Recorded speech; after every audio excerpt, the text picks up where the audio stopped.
All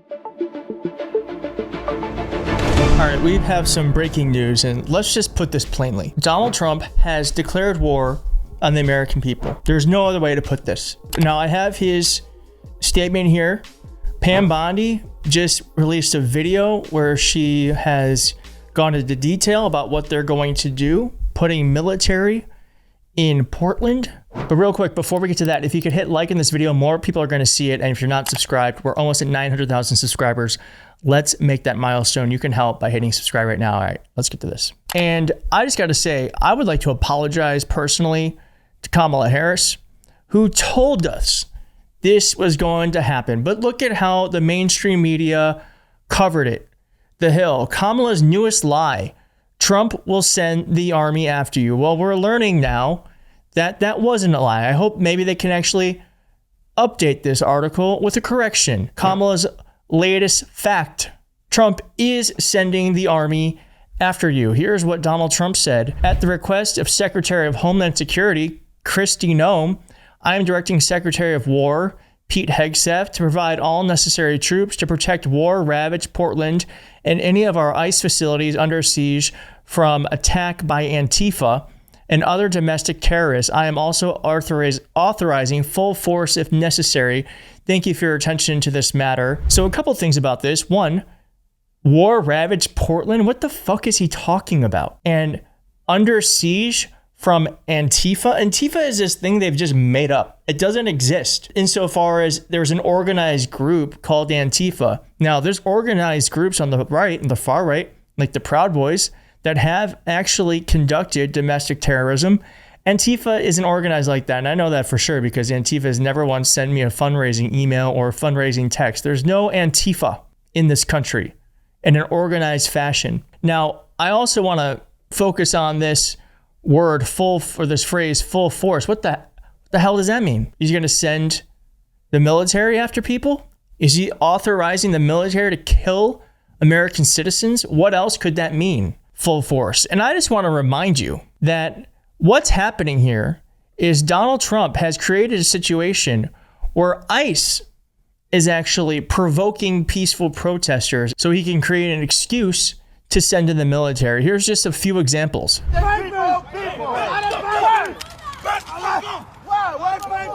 This video shows an ICE officer dropping his handgun during an arrest.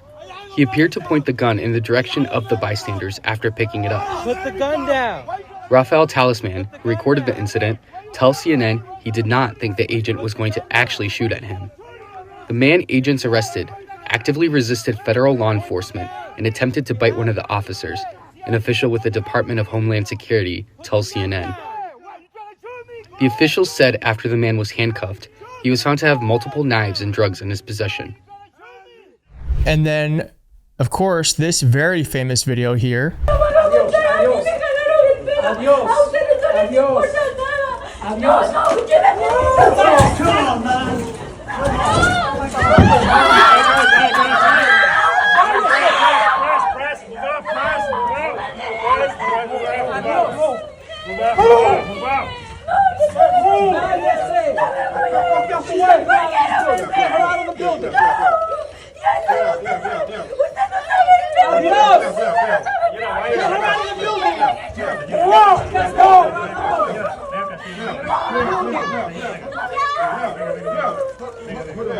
And just a quick update on that asshole who, let's be clear here, the only people provoking a war in this country is Donald Trump and his goons. Anyways, that ICE officer was relieved of his duties after pushing a woman on the floor. I'm going to assume that means he was fired, relieved of his duties, because good.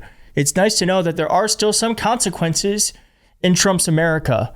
They are far and few between, though. And of course, here is another example. I'm just going to show you a bit of this, of ICE attacking peaceful protesters. Look at that. What are you fucking doing? Why are you pointing your fucking weapon right at people, you fucking toad? What are you doing? You fucking trash. Right. So war-ravaged Portland is probably being provoked by ICE. It's not protesters provoking the situation. And it's Donald Trump and his goons and ICE who have started to just collect people off the street. And that's why folks are protesting, as they should be. Now, here's how Pam Bondi explained what's going on. We're witnessing a new era of political violence. Assassins have tried to murder President Trump twice and tried to kill Supreme Court Justice Kavanaugh. In Minnesota, legislators and even children attending Mass were gunned down in cold blood in 2 separate incidents. And an assassin targeted and murdered our friend Charlie Kirk. A sniper shot 3 people at a Texas ICE facility, and now more than 200 violent rioters were at a Chicago ICE facility chanting, "Arrest ICE, shoot ICE." At least one had a gun. We've seen this before. We saw it in Portland and with the LA riots. These are not peaceful protests. These are coordinated attacks by radical extremists, and they end now.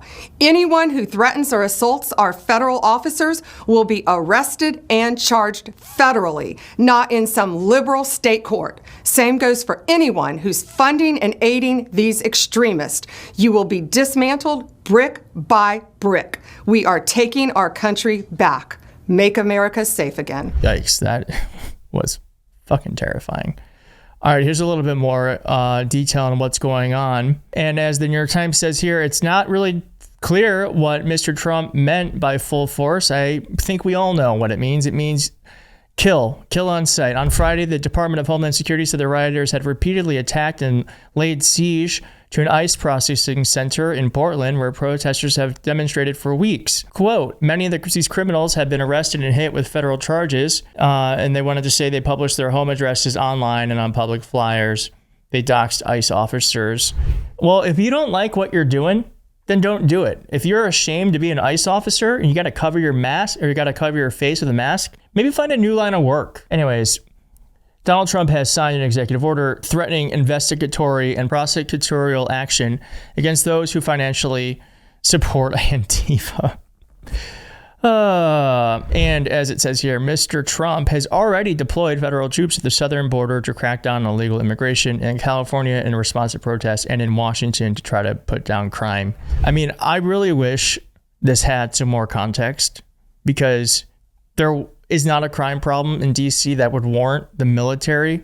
Illegal immigration, sure, okay, fine, send them down to the border, whatever. And in California, it was completely unnecessary. And he's sending law enforcement to Memphis. So Donald Trump is declaring war on America. That's what this is. That's what this is. My question is, when does it stop? How does it stop? Who stops it? When do we say, get the fuck out of our state? We don't want the military in there. It's not the president's job to invade peaceful cities. He's doing it with ICE, and now he's doing it with actual military. I don't know how it stops. I truly don't. But this is an escalation, and I don't see how this gets better anytime soon. But you've got to protest this. We've got to protest this. We have seen that we can actually stop things from happening.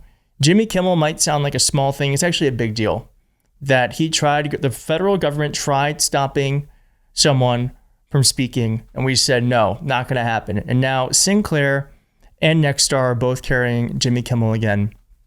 Same thing's got to happen with this. We got to do the same thing. But we're going to keep watching this, because as that ICE officer showed, he got removed from his job. We have a voice here. They aren't completely impervious to consequences. So let's create them for them. And let's make sure that we follow this, and we make sure that we highlight anything unlawful that they do. And we're going to keep doing that. So please do hit like and subscribe, and I'll see you next time. Bye.